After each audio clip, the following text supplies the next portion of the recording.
So a lot of you know that there's a lot of committees with the Golden Retriever Club of America. And some of you might or might not know already that the Breeders Education Committee is really, the purpose is to be an informative and productive committee in the manner of helping breeders preserve our Golden Retrievers that we love for future generations. And that's really important. So I encourage you to go to their Facebook page, like them, share information. And that committee, by the way, in case you want to know, is made up of Kathy Turner, who's the chair, Pat Flanagan, Robin Bowen, Linda Willard, and Susan Babbage. So they are delighted to have you all here joining us. We're up to almost 140 viewers on Zoom, as well as many on Facebook as we're going live. So we will wait for Edwina to join us, definitely. I will be looking for her coming up as well. We will also, just so you guys know, have a series of question and answers towards the end. So hold your questions. I will open it up to the floor, I promise. If we don't get to your questions, don't be upset. These ladies know we prepared them. We did a test run as well. So they are prepared to answer your questions. And if we don't get to it, we will send them to them so you can get your answers. But amazing. Good evening, everyone. I'll say that again. Thank you. Everybody looks great, doing well. We survived our practice session last night, so that is good. You all came back, so we must be doing something right. Let's get started. The biggest thing that I want to do is introduce some of these amazing ladies to you guys. Of course, we have some familiar faces, depending on what discipline you love to participate with your Goldens. But mainly, I just wanted to let you guys know some fun facts about this panel. They have produced more than 311 conformation or performance champions with their own kennel name. That is incredible. And they have a combined experience in the breed of over 190 years, which is not to date them by any means, but more to say we have lots to learn from them. So excited to be here, definitely with you all. Fun fact, as we are all watching all the Westminster stuff unfold, two of these ladies both competed in the 1958 junior handling competition at the Garden. So that is amazing. And one of you won with the Golden Retriever. Would you mind raising your hand? Which one of you won? Yes, it was me. Awesome. I think a lot of people don't know that. And that is an amazing, is totally an amazing thing. And I think that I actually want to share something in celebration of that, to be honest. I'm going to share a photo with you all. And let's see if I can get that to happen. Oh, I can't. Thanks, Kathy. Yeah, I can't necessarily share it, but I will post it on the Golden, the Breeders Education Committee Facebook page. It's an amazing, amazing photo. What was that dog's name again, Nancy? Champion Brandy's Golden Ghost. Call name Brandy. Oh, she is lovely. You can tell I was 14 when I named him. It's all right. It's all right. It's a lovely picture as I'm looking at it. But I will definitely post that for sure. We actually have, we're now up to almost 150 of you guys on our Zoom. And we're also streaming live on Facebook. But enough of me just going on and on and on, because I am not the one they came to hear from today, that's for sure. But I would love to know a little bit about each of you as I ask the first question, which I know you guys are definitely prepared, since we're only doing this for an hour of their time. We certainly appreciate that. But tell us a little bit about yourself in this introduction question as well. And the first question is a little hard that the committee came up with. Of course, you guys know a little bit about this, but basically, the first question we have is which dog that you bred was the best and why? So I'll start with you, Nancy. Oh, thanks. Well, it is a complex question because I would choose probably Champion Golden Pine Dust Tracks Maverick. He was also a tracking dog, CDX. He has done a lot as far as producing. The other factor is the kennel name is known for Champion Golden Pine, Osprey. Oh, it's a tequila thing. I can't remember. Gold, who was top golden for 2 years. But as far as contributing to the breed, I would say Bred did more, and I'm very proud of that because he's behind many of the dogs that you see in the ring today, granted probably second and third generation. Yeah, that's amazing. That's amazing. And what about that dog particularly are you most proud of? The fact that he has contributed so much to the breed. Nice. Okay. And- Gloria. Oh, I'm sorry. Go ahead, Nancy. I didn't mean to cut you off. No, I was going to say, and he's produced dogs that have won at the national, gone best of breed, et cetera. I mean, he's behind some of Beth's stuff. So, Yeah, that is amazing. Gloria, what are your thoughts? Well, I didn't. My favorite dog was Krishna Karmeloff Trouble too, and she was a trouble from the time she was young. Hold on just a second. You go on. Okay, Jackie, let's switch to you. All right. Do I have to click anything or I just No, start? no, you're with us most definitely. I love these live things because you just can't get any, more real than what we're doing. We're just having a great conversation. Okay, well, obviously the golden that put me on the map was Top Brass Cotton. And he was a phenomenal animal. I did not train him. He was a replacement to Jeff and Bev Finley because they lost their first dog from me, which was named Custer, and Cotton was the repeat breeding. So they took Cotton, and I kept telling him, no, he's the smallest puppy in the litter, and on and on. But he tested out by far the best, and he certainly showed that in the years to come. He lived to be 16 and a half, and I didn't get him till after he was an FCA-FC. Jeff finished the titles and then got very discouraged. I think he was embarrassed at a national, and so he didn't do anything. The dog sat in his home, and I'd go over there to get my pigeons from Jeff, and I'd say, Jeff, why don't you let me run him? Oh no, he won't run for you. And I said, well, just let me try. So after almost a year, he said, okay, you can run him in 5 trials. And if he doesn't do anything, then I'll get him back. So, okay, fine. Well, first 3 trials, he won the amateur. And then I got a double header with him in the 5th trial. So obviously I kept him from then on until he was retired. And the next day, Jeff came back and took him back to his home. But we lived very close to each other. So I got to see the dog whenever I wanted to. And I'd visit when they'd go on vacation or something of that sort. So, but Cotton not only was a great competitor, he is the only golden still to win a national amateur retriever trial. And I think that was in the 40s that they first started that. He won it in 1985.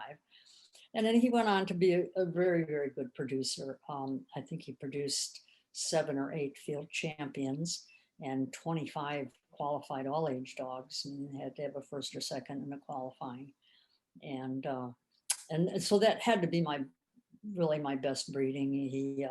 There were others. He had a earlier sister that I did own named Top Brass Mandy, and she was my first FCA-FC that I actually, she was returned as a puppy. Some people bought her as a pet, and somebody said, well, she really looks good. She's retrieving great. So at 6 months, I gave them their money back and I took Mandy. That's exciting. There's so many great stories, you know, surrounding these memorable dogs in our lives. Gloria, what's one of yours? Oh, well, Trouble was my heart dog. And even though she never produced anything, she was two best in shows and did everything as a youngster, because unfortunately, when she was about 6 years old, she got valley fever and she could not recover from it. But she was a most wonderful dog. And she was just, something I'll never forget.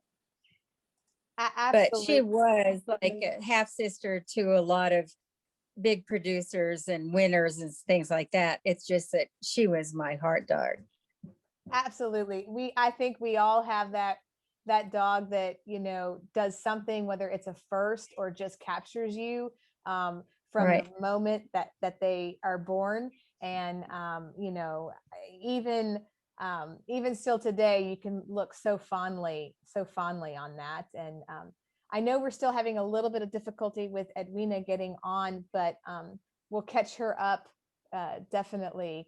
That we can get her on as soon as possible. So we're currently working on that. So I didn't want her to think that we had forgotten about her.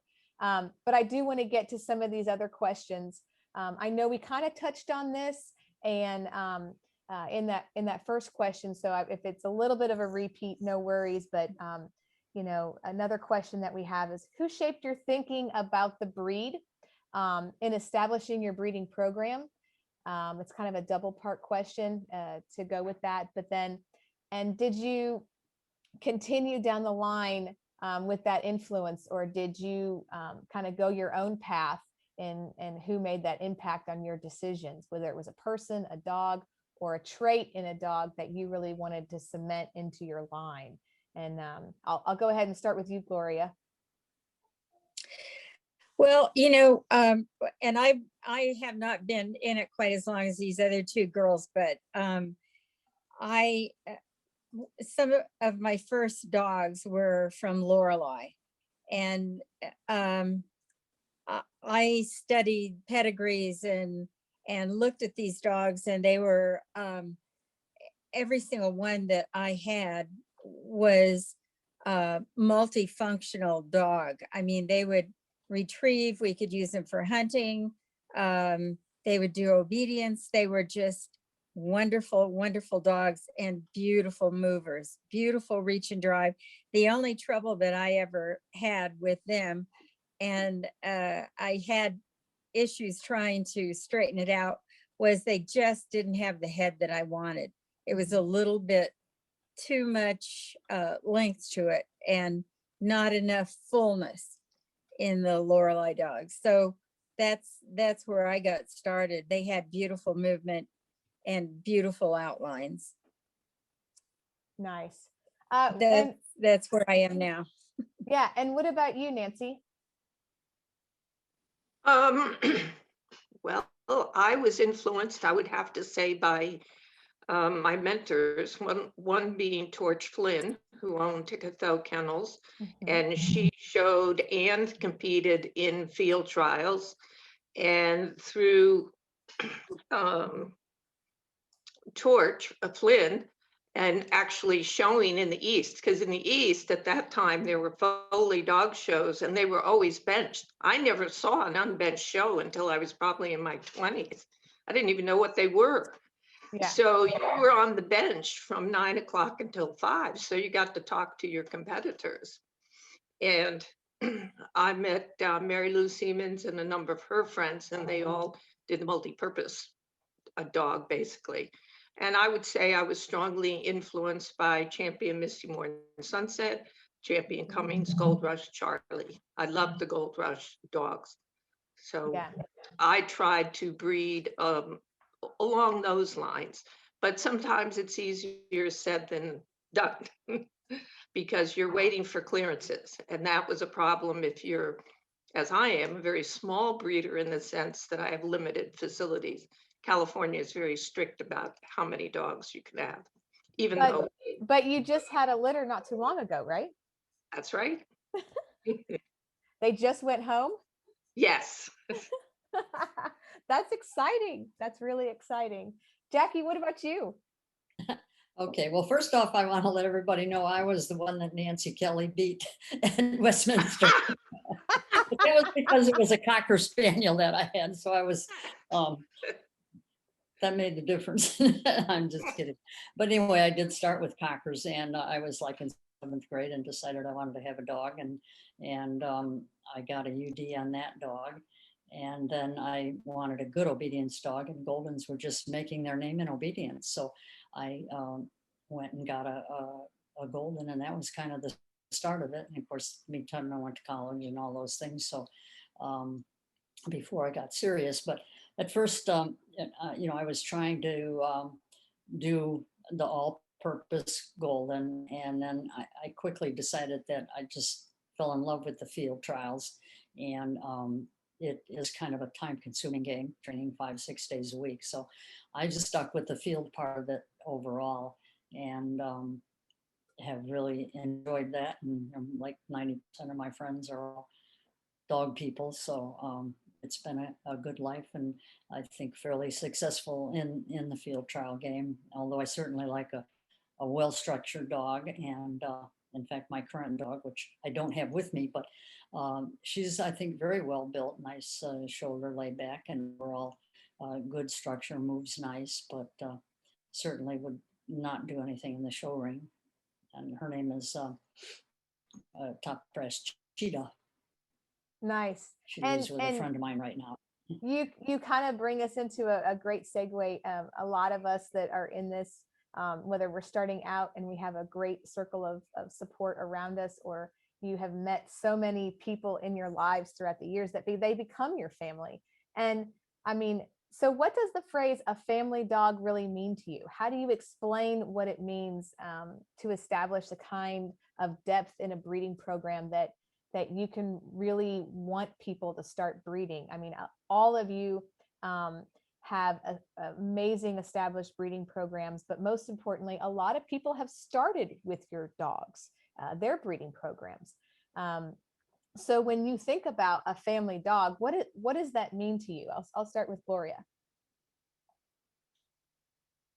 Family dog to me is a dog that can join a family, get along with everybody in the family, and do whatever that family needs to have done. You know, if you have a child that needs some dog to spend time with them, you know, dogs just sort of understand that that's what they're supposed to do. Goldens are amazing in that way. I've had a lot of dogs that went on to be therapy dogs, and they're just amazing. They're amazing because they do whatever you need to have them do. Absolutely. Absolutely. Nancy? Yes, I would really say what Gloria says, and especially a Golden is very good at getting along in a family. And personally, I do temperament testing to with the puppies before I send them home to get an idea, because you don't really want to send a hyperactive dog to a retired family. I tend to send that more to a family that has kids. But I agree, the dogs, especially a Golden, adapt to the family. And they are a dog, though, that they want to be with people. They're not the type of dog that you park out in the backyard and just forget them. No. Right. Right. And Jackie, what are your... They are there. Yeah, absolutely. And Jackie, what do you think? Well, a family dog is just like what it sounds. I mean, they are part of the family. You know, you celebrate their birthdays, you you dress them up, and they just become a part of your life. You take them wherever you go, and you know, hopefully you've trained them enough so they're well behaved. And of course, people naturally love Goldens, and everybody wants to pet them. And I would say right now, even 60 or 70% of the puppies that we place go. People start, they just want a family dog. Now some of them, you know, get the bug and start training for obedience or field or whatever, and it becomes a family affair, and they become very competitive, some of them. So you never know when you sell a puppy, even though they want a pet, they may go on and end up having a great field trial or obedience dog or agility. Now they've got so many other things, dock diving and all those fun things that families can do together. Absolutely. I mean, you guys have really, hit on a lot of great points. But additionally, if you have frozen on a dog who impacted your own family, do you quote breed back or to bring those traits forward in your pedigree? Jackie, what are your thoughts on that if you go back? Well, I would love to have had frozen on Cotton, of course, but also I always wanted to have frozen on Holway Barty. I think Holway Barty was probably the biggest influence in our field breedings. And I one time kept records of during the specialties for about 5 years, and every golden that placed in the specialty in the field in Derby, qualifying, amateur, and open went back to Barty at some point or another. And of course, Barty was owned by Barbara Howard, who was in Colorado. So I think I shipped 8 bitches out there to be bred to them, because at that time, that was the only way to get a breeding. And she didn't have any frozen. They really weren't doing frozen or weren't successful with it until then, unfortunately. Wouldn't that be nice if we had his and Cotton and some of those older dogs? Yeah, absolutely. Amen. Absolutely. Yeah. Hindsight sometimes always 2020, but you wish you would have done some of those things. I totally understand. Nancy, would you do the same? Would you bring back some dog that really impacted your own group of family? Yes, I would if I could have. And I have the same problem that Jackie had at the time. My American Canadian champion, Golden Pines Glossier, was one of my heart dogs. And Gloria knows him well. Yes, I do. But frozen, it just wasn't around then. And frozen really, I wouldn't say really has become more normal, except in about the last decade. And of course, Cavassier was around in the 70s and early 80s. So it's just too late.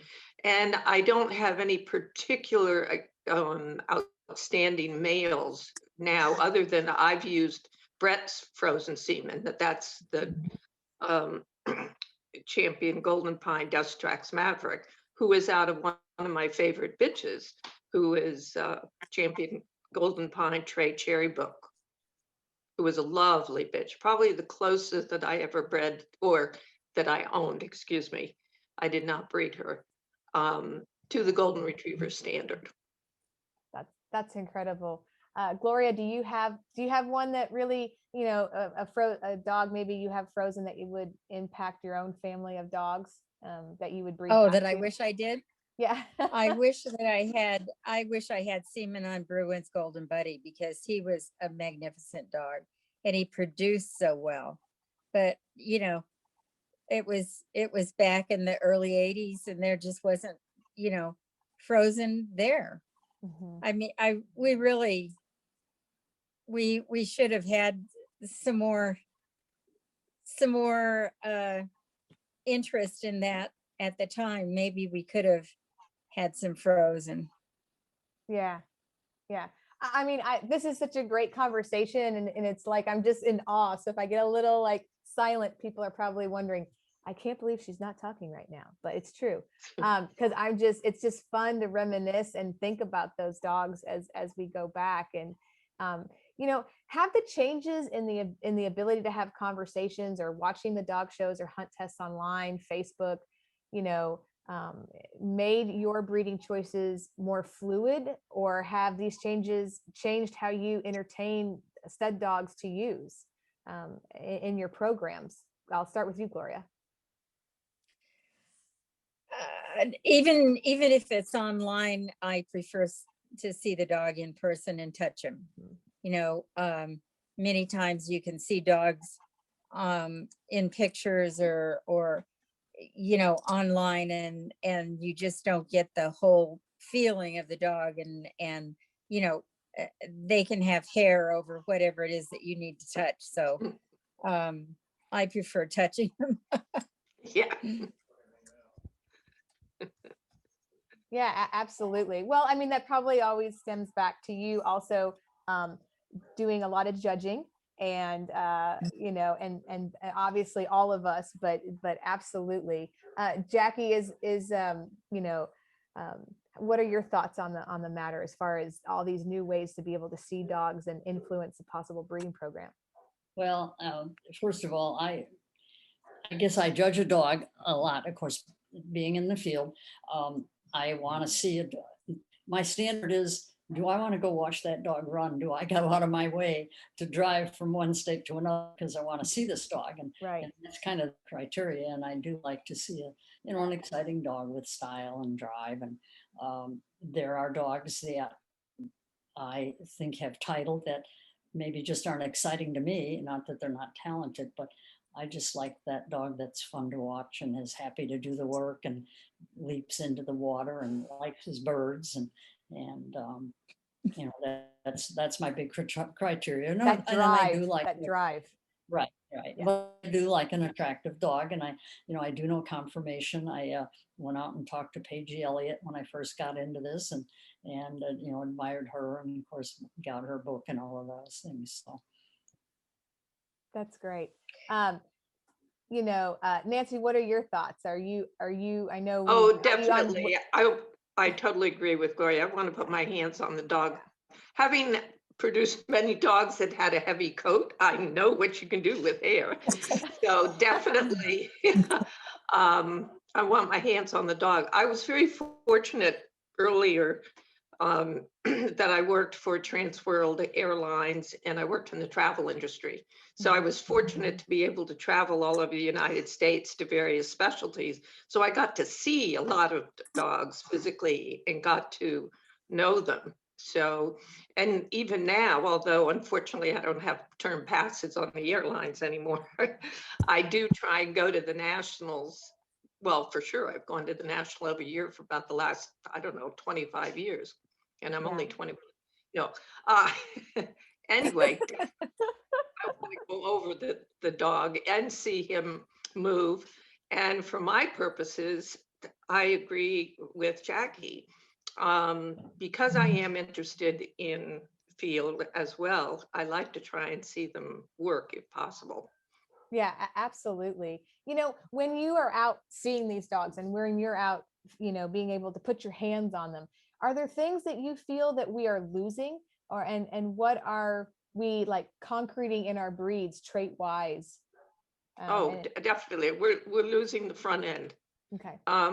Almost every dog and every puppy I've gone over has a short, straight upper arm. Mm-hmm. And a lot of the dogs you see have a straight shoulder and lack forechest.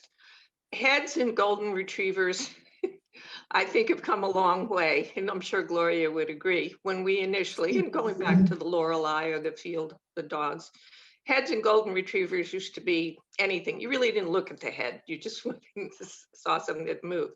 And I think we've come a long way in producing a nice, strong, consistent head. But the front end, we're really losing them. You're seeing a lot of dogs now that are overangulated in the rear. And also something that bugs me is a gay tail. Mm-hmm. Yeah. And a slanted top line. Say again. Sorry? And a slanted top. Slanted top. Yeah. Yeah. They're not setters. They're supposed to have a level top line. Yep. And that probably, I certainly don't want to answer anything for Jackie, but it probably is a good segue into what she's probably going to say about going to watch that dog work and drive in the field. Mm-hmm. But talking about front ends, I mean, they are so important. And field dogs get injured quite frequently. And, sometimes it's poor structure.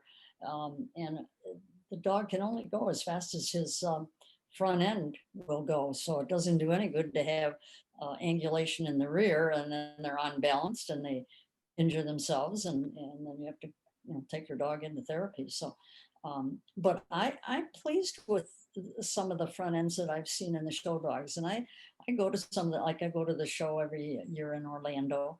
And I watch the breed as much as possible, although I do pay more attention to the obedience. And and I enjoy that. And of course, Connie Cleveland's usually there, my good friend, and I've known since she was a teenager. So, and I'm always cheering for the Goldens there. But certainly a well-balanced dog is very important. And I have bred some of our dogs to some of the show champions, and some of Annie Doucette's dogs, and they do the hunt test as well as their bench champions and so on. So I do care about structure. I don't care about the long coats and things like that. And head is important, but it doesn't pick up. All dogs can pick up birds, so it doesn't matter what their head looks like. Well, sticking with kind of like this discussion about proportion, what do you think about proportions in dogs these days? That whole 12, 11. I mean, Jackie, I'll start with you. Kind of talking about balance and multi-purpose and stuff like that. But what do you think about are we hitting our proportions? Well, the dogs that I've seen, and of course, just looking at pictures in the GRCA Gazette they certainly, a lot of them look very balanced to me. They look like they have good neck length and lay back of shoulder and so on. Not having gone over them in person, I don't know, but I'm.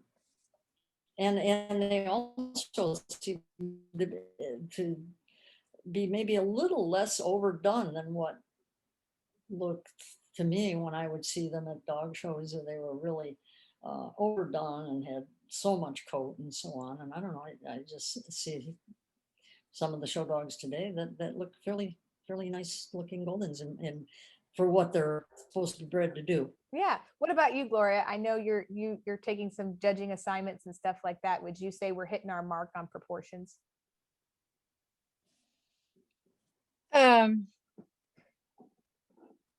No. Okay, that's fine. Listen, that's why we're here to hear what you have to say. I'm afraid that we have a lot of straight shoulders, just like Nancy said. And you can cover it up pretty well with hair. Yes. And there's a lot of hair in the ring. And honestly, I've been to a few field trials and seen the field trial dogs, and for me, they many times have much better shoulders than we have in the show ring. And better proportions because they have to go out and do the work. Our show dogs, on the other hand, are many times too long and too short-legged. And it's just not, I don't think that they could do the job that they were bred for. Yeah, absolutely. Nancy, are you seeing the same things? Oh, yes, I totally agree. Yeah. That's why I try and take my dogs out and work them. But it's harder as a breeder to go out and find a dog with a good front end. And I agree, because I've seen some of the field dogs working. Actually, I had an opportunity to evaluate a field litter at one time out of a very top, well, she was a master dog bitch, but she was in the Master National and all of that stuff. And I was amazed at the litter of these 6 or 7 puppies that have beautiful shoulders. I was like, wow. So yes. Yeah, I mean, well, this is good information to have, especially from your all's perspective. And I'm going to drop another structure question on you guys. And as far as what area of the dog structure do you feel needs the most improvement in what you're seeing overall? I know we focused a lot on fronts, but is that your number one, or would you say there's possibly something else that you're looking at, Nancy? I'd probably say the front end, Yeah. upper arm for sure, and Okay. shoulders.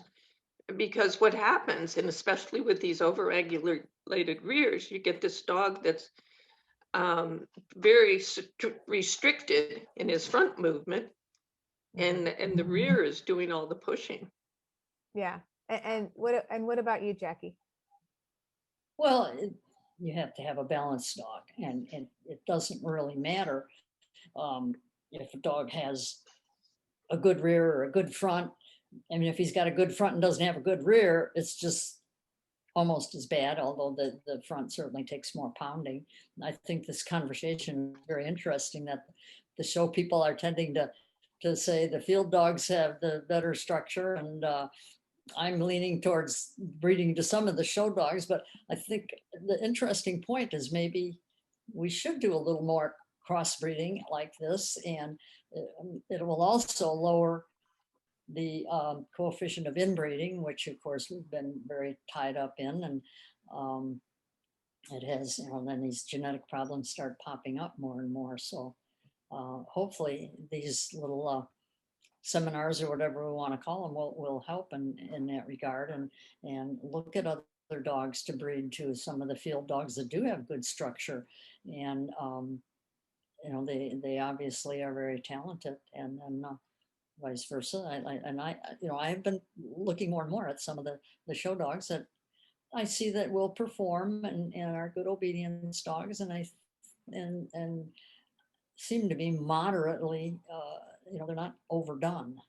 So Yeah. So I'm going to Yeah. put you all on the spot for 1 second. Not that I haven't during this conversation. Yeah, at all. Ginny, could I add something? Yeah. Oh, to yeah. that? Absolutely. Please do. Since since Edwina isn't able to speak, they have a wonderful top-winning agility dog that's also an outstanding performer in field. He's a master hunter, or he's working on this master hunter. And he's a reasonable, good-looking field dog. And if I had more facilities, I would love to breed to that dog. Unfortunately, I don't know enough about agility to explain his titles, but he's like a top 10 agility dog, as well as doing very well in field. Yeah, so I'm hearing, like, as a show of hands right now. I mean, and we can all say yes, I guess, too, if they can't see us for all of our Facebook viewers, they can't see our hands being raised, but you would incorporate field dogs into your breeding program, just as some of you have incorporated conformation dogs and performance dogs into your breeding program. It sounds like, is that a correct assessment of what I'm hearing? Yes, if you can find the right dog, sure. Yeah, and the trouble is that we don't get to see those field dogs unless you go to a field trial. Conformation people don't see field dogs, so somehow we need to get a cross section. I don't know how to do it, but I sure wish that we could do that. Yeah, it sounds like we need to have more of these Facebook Lives at field trials, like we do at these confirmation events, when a lot of people are begging people online, "Are you at this show? Can you go live?" We need to start doing that with our field trialers. I don't know if they'll take to it or not, but I mean, it's worth a shot, right? When we're talking about breeding programs, because we're getting a lot of questions about breeding programs, and obviously I know why. We've got, just an overwhelming amount of experience here between you all ladies. Is there one dog or one bitch that you feel has had the most impact in your program, as far as, in the breeding program itself? I know some of you had touched on it a little bit, maybe with your favorite or your heart dog, or something of that, or a dog like in Frozen that you would have brought back. But in particularly, I mean, we can even make it currently, or in the past, or just in your programs in general. Nancy, do you have one that you feel has really impacted your program?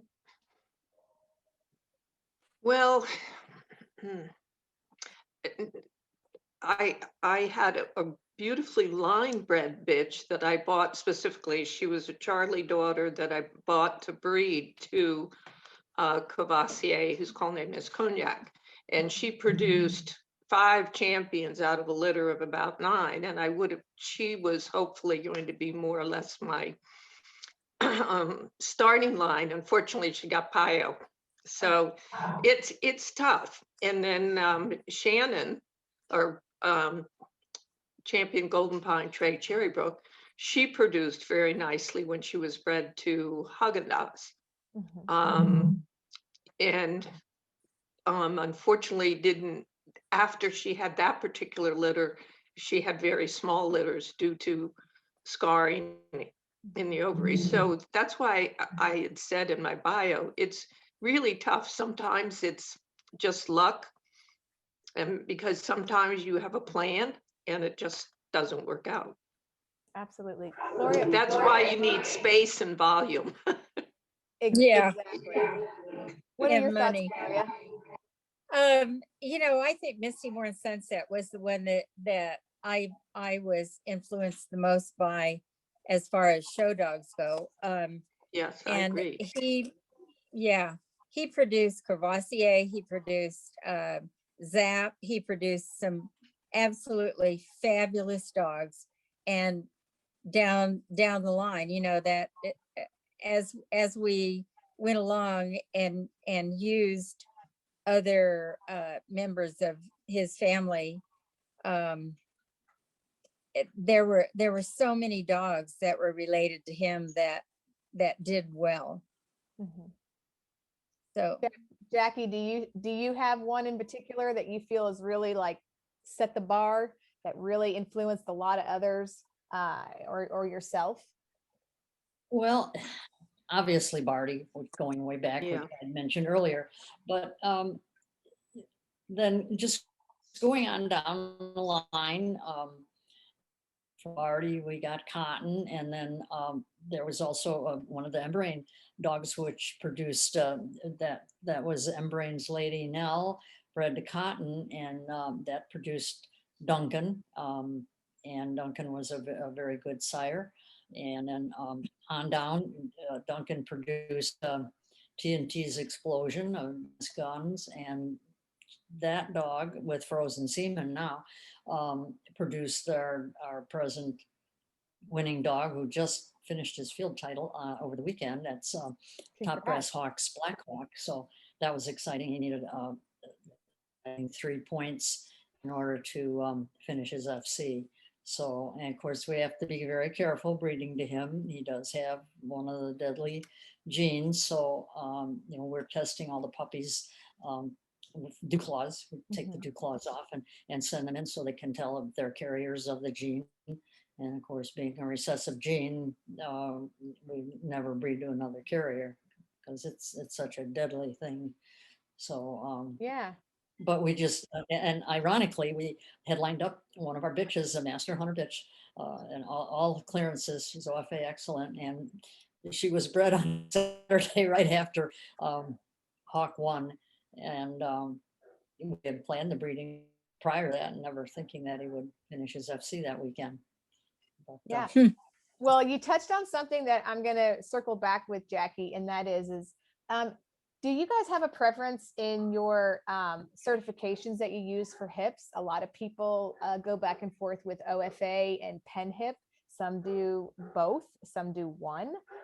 Just real quick, if you guys each take a turn to say, you know, if you do one or the other or both, I think that would be interesting to hear from you.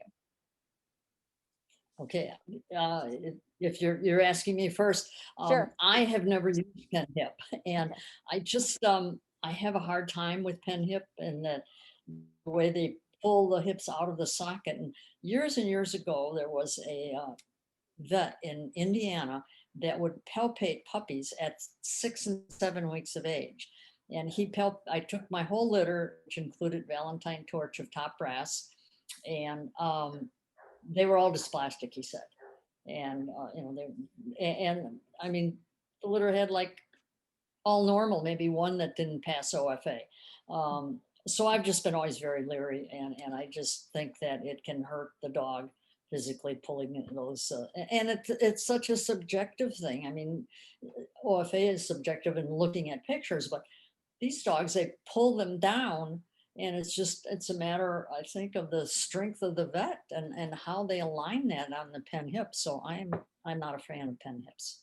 Okay. And Nancy, what are your thoughts? Well, hip was very difficult to get a hold of, so it was very hard to do. So I rely on OFA, and obviously I much prefer good or excellent. Absolutely. Gloria? I agree with Nancy. Nice. I'm just an OFA fan. I've had some of my dogs get pin hip, clearances, but not owned by me. Mhm. Yeah. We have a ton of questions, and I know we're not going to be able to get to them all tonight, but I do want to try to get to some of our audience questions that are coming in, whether it's via Zoom or Facebook. We've really have a great audience built up. So thank you all for being here and watching us on those two platforms.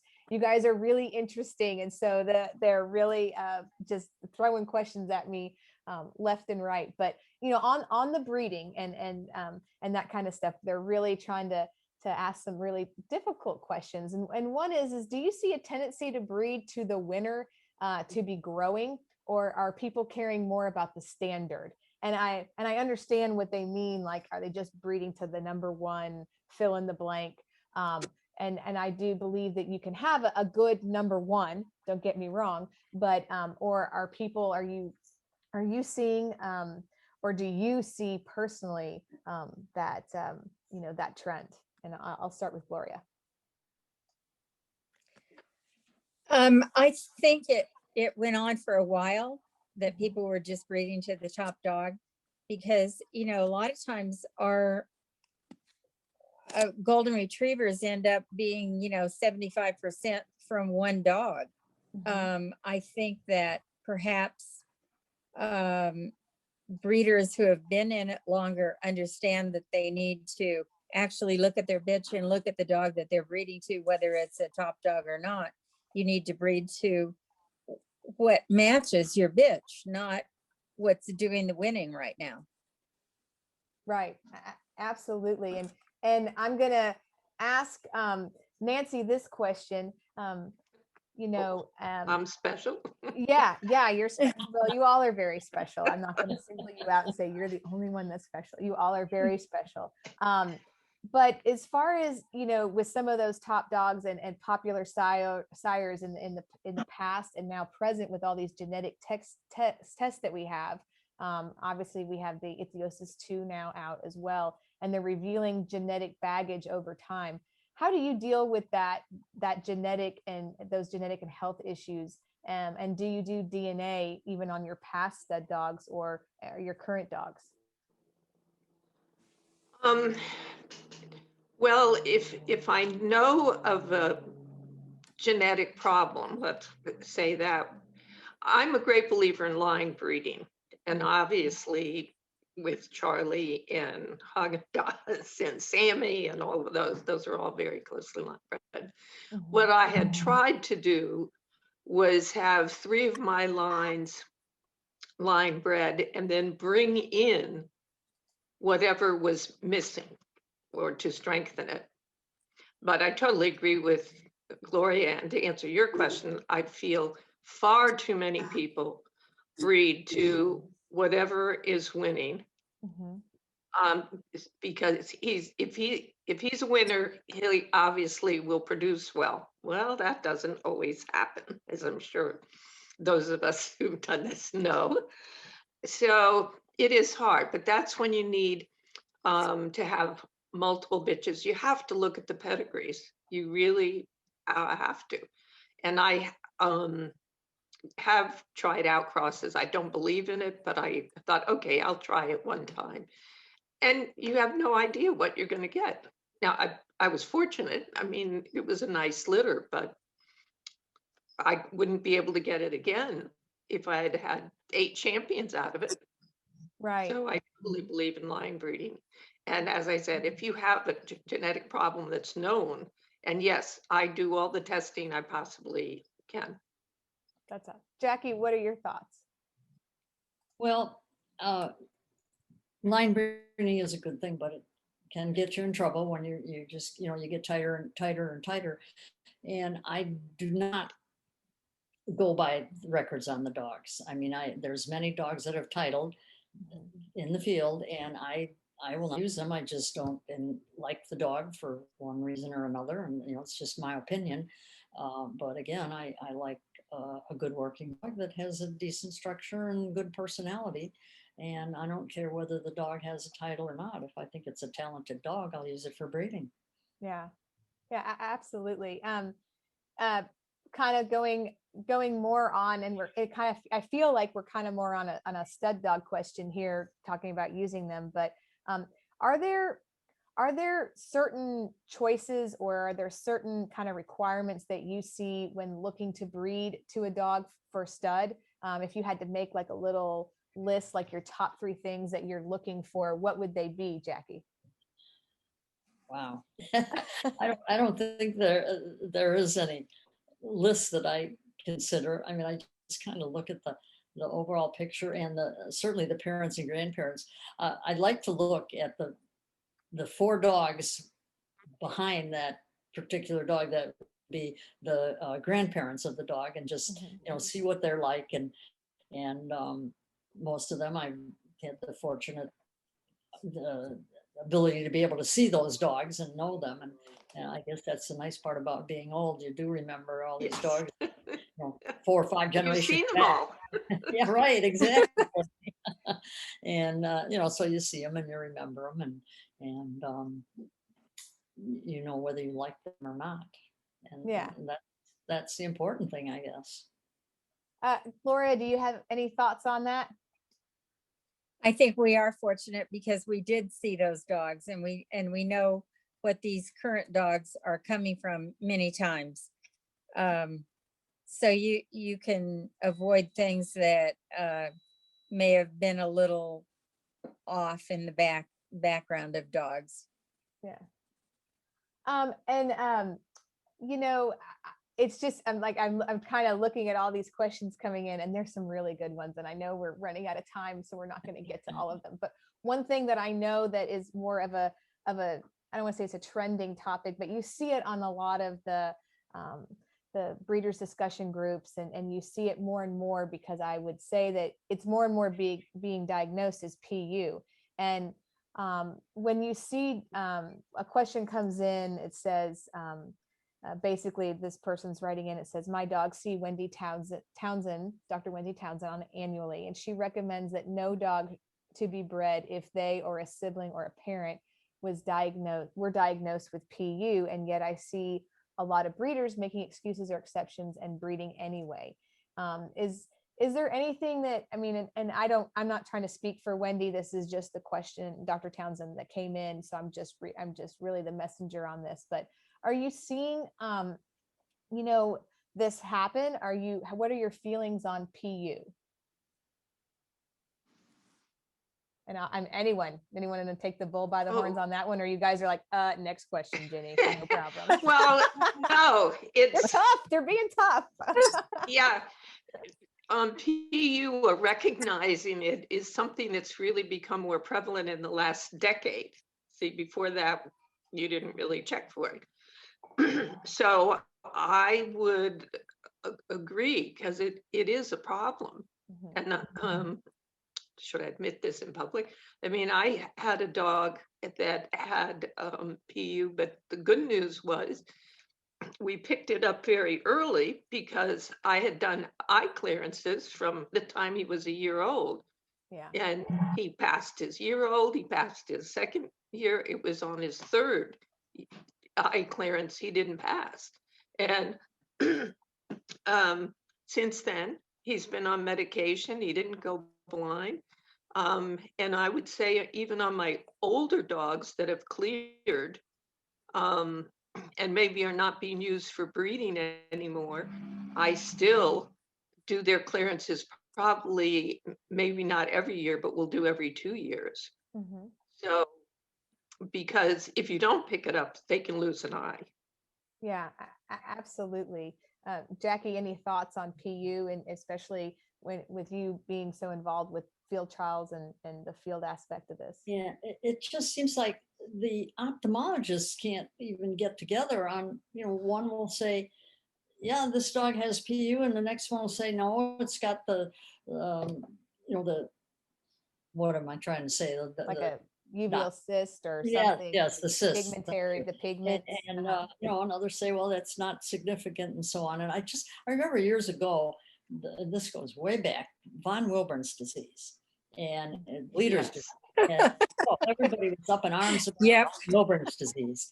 And I refused to breed to those funky Farquhar until Dottie got him checked for von Wilburn's, which she did. And of course he was clear. But where did von Wilburn's disease go?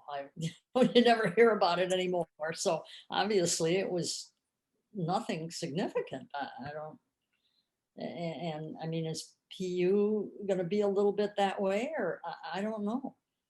Yeah, it's certainly something that is trending topic for a lot of things. And I think we are on a very interesting journey with doing more testing and having the ability to do more testing, which is going to have more issues or concerns arise, and how we deal with that in our breeding programs. What are your feelings about doing more mentoring with the new generation, of prospective breeders? I mean, obviously we're doing these things, first ever webinar here with the Breeders Education Committee, but do we need more of this? Do we need more availability? Do we need more people to get involved? Maybe this is a shameless plug for volunteers for the Breeders Education Committee. I don't know. I'm getting a lot of high fives, maybe on Facebook right now. But I mean, do you see that we need to get more people involved, Gloria? Yes, I definitely do. I think that there's a lot of new people that would enjoy visiting with older breeders or somebody who's been around for a long time, just even to get an idea of what the dogs behind their dogs were like. I think that that's kind of an important thing, because all of our recent dogs came from those dogs before, and we need to know more about them, or the breeders that are now breeding need to know more about what's behind it. Absolutely.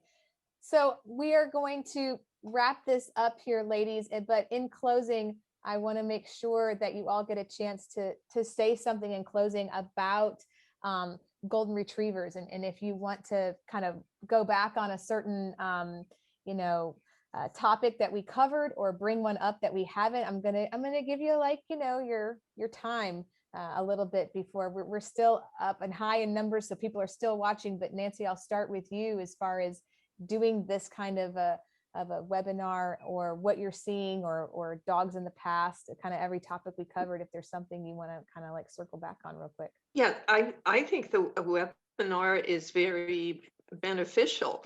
Hopefully people will use it. I know, some people are convinced that they already know everything, so they're not going to learn anything new, but I think it's important. And then there are a lot of people that want to learn something, or are interested and haven't found the resource. I have to say that was one of the advantages of the bench show. You got to talk to other breeders and got to know them well. Yeah. You got to know the handlers, because the dogs had to be exercised off the bench, whatever. So yeah, and this last year, COVID definitely took a toll on that concept, for sure. Yes. And even this whole show and go thing. So this could be the new way. This could be the new way. Absolutely. Gloria, what are your thoughts in wrapping this up? I think it's really a good thing. I think that it's very important that people nowadays that are just getting into golden retrievers understand what came before, and what we're looking for, because I think the three of us are not exactly looking for what is being in the show ring these days. Mm-hmm. Yeah. Jackie, anything that I know you have something to add? Well, no, the webinar was a great idea, and I'm hoping that you can continue on with this and so on. But an interesting thing about Facebook, and I get so annoyed with people that have had one litter maybe have become experts, and other people are listening to them. They don't know that these people have had one litter or two litters, or and it annoys me no end. But anyway, that's just my opinion, and I think they should look back and see and ask questions to some of these people that present themselves as experts on Facebook. Absolutely. Can I add something, Jenny? Yes, absolutely. We are joined by the chairman of the Breeders Education. I wanted to chime in Yes. to just say that there will be a survey at the end of this. Tell us what you think. Tell us what you want. Our Breeder Education Committee is so on fire to provide information. And I cannot thank the three of you enough. And poor Edwina, who we couldn't get tucked in, but who will be in the next webinar. And Ginny, there's a reason I'm not on a lot. Ginny, who does such a fabulous job. But thank you, and please let us know what you want to see. Let us know what people you want to talk to. We are open to do anything, and we're going to be incredibly active. So please, please let us have some information, and I'm taking myself away now. Well, I will wrap this up for everyone. First and foremost, thank you to the panelists. Your just a willingness to be here and share your information with us is invaluable. And I just can't thank you enough for being able to spend some time with you all. It's really enlightened my journey as breeding golden retrievers as well. The GRCA for all their help. Obviously, the Breeders Education Committee, thank you so much as well. And most importantly, thank you to the members that are all of you watching, participating, asking the questions. Like Kathy said, obviously this committee wants you to be more involved. And you guys, we're all passionate about preserving our breed and definitely making it better. So until next time, I hope everybody has a great evening. And thank you so much for joining us. And don't forget to fill out that survey. So take care, everybody. Thank you, ladies, for being with us. So much appreciate you all. Thank you. Thank you, Jenny. You were Good night. wonderful. Thank You're you. a great moderator. Bye-bye. Bye. Bye.